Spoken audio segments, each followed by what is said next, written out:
Hello mga ka-learners! Welcome to another episode of Learning. Let me ask you a question. Sino pa ang kasama ninyo sa bahay? Let me guess, it's either you are living alone with friends or with your family. The family is the smallest unit of the society. And with the ever-changing world, the family has changed and adjusted to these changes. Minsan, ang ibang magulang ay nagtatrabaho sa ibang bansa. Moms now don't always stay at home to raise the kids. Madalas, nagtatrabaho sila o nagnenegosyo. There are only some changes that can occur to your typical picture of a family. In this lesson, we will describe the different types of families and describe the different forms of single parenthood. How does your family look like? Let's study the following photos. Looking at the photos, you can see that some families have two parents and some have only one. The first picture shows the type of family that we are more familiar with. This is the family composed of two parents and a daughter or a son. The second picture shows another type of family with only one parent and a child. Today, we will focus on these types of families. The more conventional type of family is the type of family wherein both parents are present. The mother, the father, and their children all live together. Many families are structured this way. Another type of family is when only one parent is present. This parent is called a single parent. In this type of family, the single parent takes care of all the needs of the family, such as taking care and raising the children. What type of family do you have? Although having both parents in your family is ideal, there is nothing wrong or short in being raised by a single parent. There are many ways some parents may not be present all the time to look after and raise their children. Let's learn about these reasons. Single parenthood can be a result of the following. Single men or women. There are people who decide or are compelled by circumstances to have children without getting married. They raise their children on their own. Let's hear Wilma's story. Wilma is 28 years old. She has a 2-year-old daughter named Eva. When Wilma was 26, she was already a manager at the Philippine Bank. During that time, Wilma was in a relationship with Michael. After a few months, Wilma discovered she was pregnant.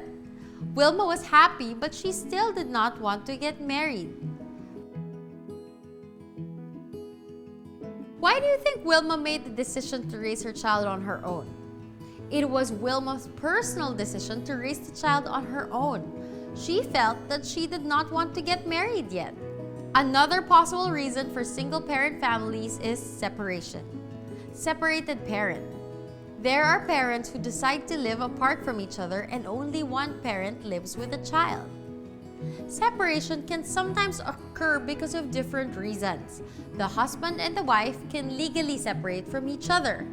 In the Philippines, this is done through an annulment. This means that the marriage will be dissolved by the law. This process takes a long time. It involves going to court and fighting for custody.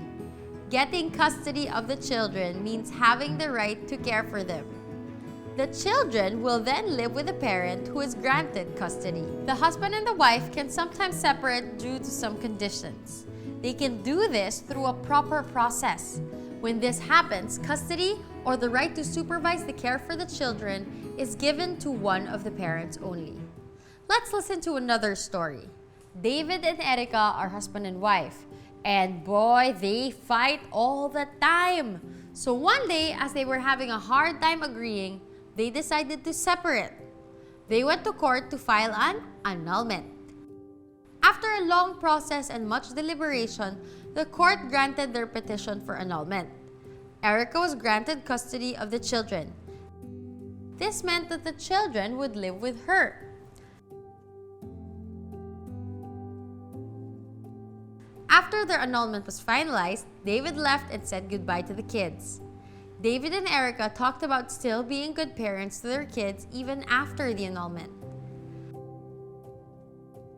How do you think Erica and David plan to raise their children after their separation? Yes, even after their separation, Erica and David still plan to raise their children together. They have agreed to remain friends for their children's sake. The roles of David and Erica are still that of father and mother. Even if they are separated, they are still the parents to their kids. So they will still have to fulfill their roles as guardians and provide for the children's basic needs. The last reason for single parenthood that we will discuss is the death of one of the parents. Widowed parents. This happens when one of the parents dies, leaving the other to take care of the children alone. There are certainly other types of families that we haven't discussed, and it doesn't mean that being a part of that family is weird or incorrect. Whatever family we are part of, as long as we are loved, that is the most important thing. Let's check what we learned about the types of family. Think about your family. Which type of family do you belong to? Describe the members of your family and think about your favorite thing about your family. Did that make you happy? Then, well done! Let's summarize what we have learned so far.